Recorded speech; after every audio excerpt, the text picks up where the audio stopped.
오늘 우리가 살아가는 사회, 어딘가 더 날카로워지고 감정적으로 변했다고 느끼신 적 없으신가요? 과거에는 상상하기 어려웠던 극단적인 주장과 분노가 온라인과 현실 세계를 가득 채우고 있습니다. 우리는 왜 이렇게 변했을까요?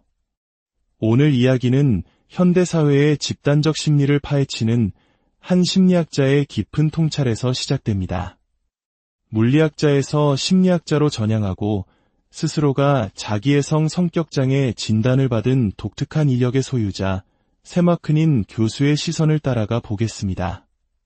그는 우주의 복잡성을 연구하다가 그보다 훨씬 더 복잡하고 예측 불가능한 존재, 바로 인간의 마음에 매료되었다고 말합니다. 특히 그는 자신이 겪고 있는 자기애성 성격장애, 즉 나르시시즘을 내면에서부터 그리고 외부 관찰자로서 동시에 탐구하며 누구도 제시하지 못했던 새로운 언어로 현대인의 심리를 설명하기 시작했습니다.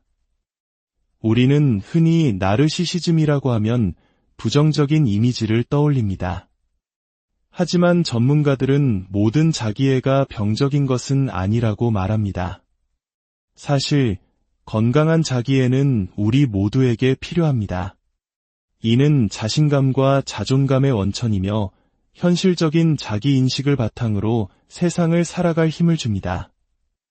우리 한국 문화에서 중요하게 여기는 자존심이나 기계와도 맞닿아 있는 개념이죠. 하지만 이 건강한 자기애의 선을 넘어서면 자기애적 스타일이 나타납니다. 이들은 다소 불쾌하고 다른 사람을 이용하려 들며 공감 능력이 부족한 모습을 보입니다. 주변에서 함께 일하거나 깊은 관계를 맺기 힘든 유형의 사람들이죠. 하지만 아직 병적인 상태, 즉 임상적인 진단을 내릴 정도는 아닙니다. 문제는 여기서 한 걸음 더 나아간 병적인 자기애성 성격장애입니다. 이 단계에 이르면 개인은 현실과 환상을 구분하는 능력을 상실합니다.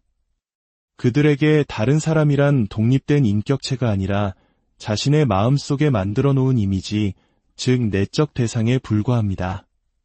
그들은 현실에서 완전히 벗어나 자신만의 환상 속에 살아가며 이를 통해 깨지기 쉬운 자아를 보호합니다.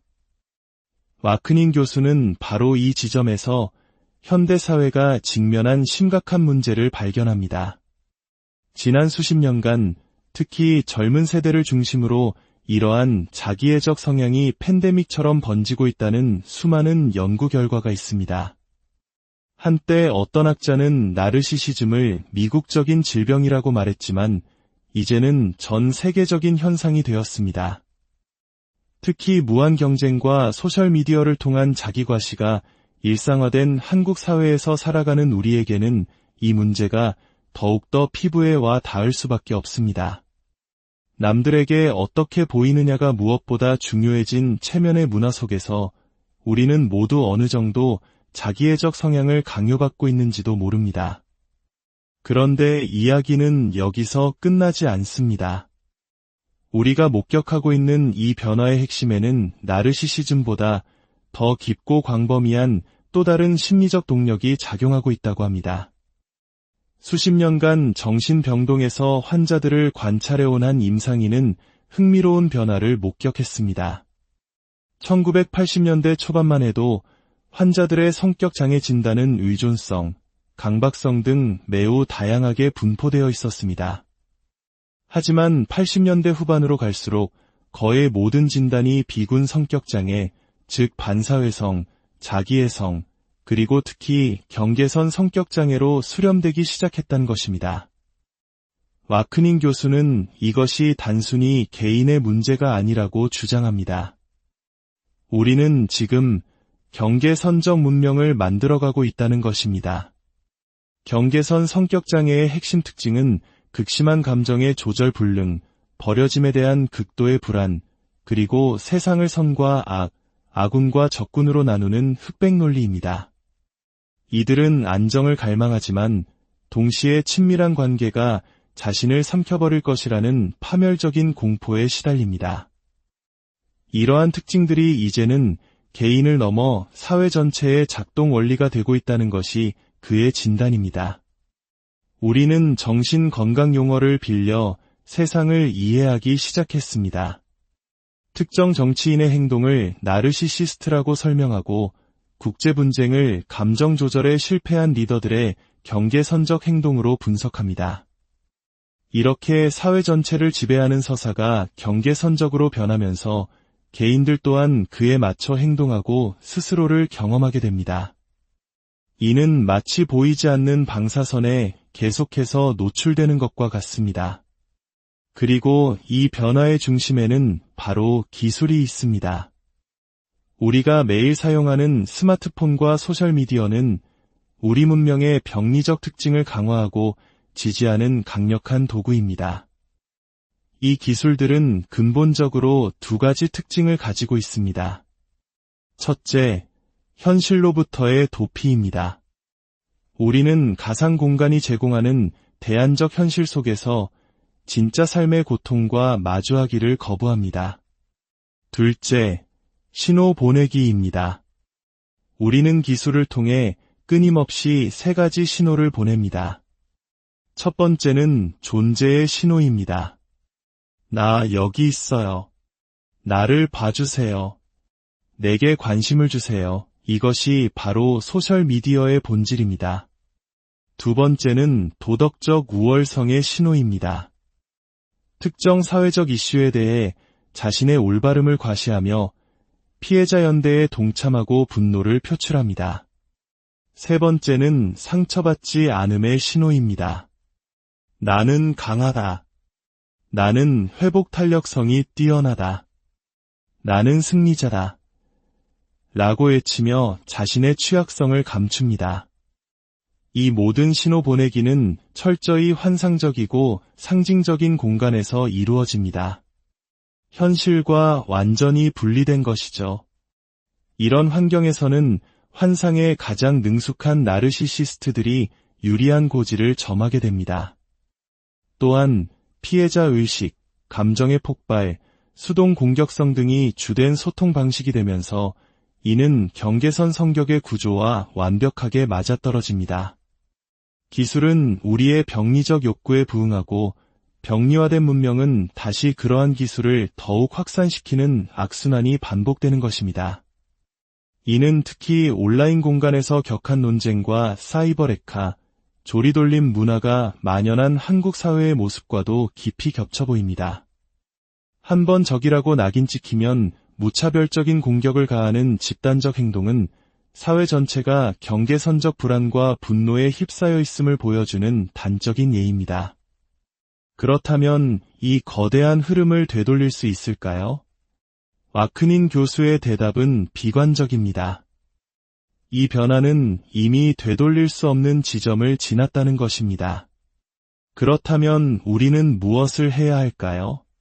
그는 우리가 나르시시즘, 사이코패시, 경계선 성격을 우리 문명의 새로운 특징으로 받아들이고 그것에 적응하는 법을 배워야 한다고 말합니다. 여기서 중요한 것은 이 성격 특성들을 무조건 나쁜 것으로 규정하지 않는 것입니다. 모든 것에는 맥락이 있습니다. 예를 들어 아우슈비츠 수용소에서 명랑하고 쾌활한 것이 과연 건강한 정신일까요? 오히려 그곳에서 극심한 우울감을 느끼는 것이 지극히 현실적이고 적절한 반응일 것입니다. 마찬가지로 나르시시즘의 야망과 추진력은 위대한 리더십의 원동력이 될 수 있고 사이코패스의 냉철함과 무자비함은 외과 의사나 전투기 조종사에게 필요한 자질일 수 있습니다. 경계선 성격의 강렬한 감정은 예술적 창의성의 불꽃이 되기도 합니다. 결국 문제는 이 에너지들을 어떻게 사회적으로 유용하게 전환시키느냐에 달려 있습니다. 우리는 인센티브 시스템을 설계할 수 있습니다. 예를 들어 버려짐과 집어삼켜짐이라는 두 가지 핵심 불안을 조절함으로써 경계선 성격의 파괴적인 행동을 통제하고 긍정적인 방향으로 이끌 수 있습니다. 나르시시스트의 과대성을 인정해주고 그 에너지를 기업 경영이나 국가 운영과 같은 거대한 목표로 향하게 할 수도 있습니다. 이것이 바로 우리가 이 새로운 문명 속에서 생존하고 번영하기 위해 찾아야 할 최적화의 길입니다. 하지만 이러한 심리적 특성들이 개인의 문제를 넘어 권력의 최상층에서 교묘하게 무기화될 때 세상은 어떻게 변할까요? 권력 구조의 이면을 파헤쳐온 한 탐사 저널리스트는 협박이 바로 현대 권력자들의 통화, 즉 그들이 사용하는 화폐와 같다고 말합니다. 그녀는 수많은 성범죄 네트워크를 소탕한 한 베테랑 형사와의 인터뷰를 통해 이 어두운 세계의 작동 방식을 알게 되었습니다. 그 형사는 20세기 미국의 전설적인 해결사이자 변호사였던 로이 콘과 같은 인물들로부터 정보를 얻었습니다. 로이 콘은 수많은 정치인, 장군, 기관장들의 약점을 손에 쥐고 그들을 움직였던 인물로 훗날 미국의 유명 정치인이자 사업가의 멘토가 되기도 했습니다. 이들의 세계에서 협박은 일상적인 통치 수단입니다. 사람들은 처음부터 거대한 범죄에 연루되지 않습니다. 아주 사소하고 쉬운 약점부터 시작해 마치 개구리를 서서히 삶는 것처럼 점차 더 깊은 수렁으로 끌어들입니다. 특히 자신의 이미지를 지키려는 욕구가 강한 나르시시스트들은 협박에 더 취약할 수 있습니다. 우리가 세상을 보며 이해할 수 없는 비이성적인 결정들이 내려질 때 그 이면에는 바로 이런 협박의 그림자가 드리워져 있을 가능성이 높습니다. 특정 유명인의 재판에서 수많은 핵심 인물들의 이름이 삭제되거나 거대한 정치적 스캔들이 의문스럽게 덮이는 현상들. 이는 단순히 개인을 보호하는 것을 넘어 그 배후에 있는 거대한 협박 시스템 자체를 대중의 눈으로부터 숨기기 위한 고도의 작전일 수 있습니다. 정보기관과 거대 자본은 자신들의 이익을 지키기 위해 이러한 시스템을 유지하고 우리는 진실의 극히 일부만을 보게 되는 것입니다. 오늘 우리는 현대사회의 심리적 풍경이 나르시시즘과 경계선적 특성으로 물들고 있다는 진단을 살펴보았습니다. 그리고 이러한 심리적 취약성이 어떻게 권력자들의 보이지 않는 통제 수단과 연결되는지에 대해서도 알아보았습니다. 이것은 단순히 먼 나라의 이야기가 아닙니다. 우리가 매일 경험하는 소셜미디어 속의 분노와 과시, 그리고 우리가 이해하기 힘든 사회적 현상들의 이면에 바로 이러한 거대한 흐름이 존재하고 있습니다. 이 복잡하고 때로는 혼란스러운 새로운 현실 속에서 우리는 어떻게 우리 자신의 심리적 균형을 지키고 세상을 꿰뚫어보는 비판적 시선을 유지할 수 있을까요? 그것이 이 시대를 살아가는 우리 모두에게 던져진 가장 중요한 질문일 것입니다.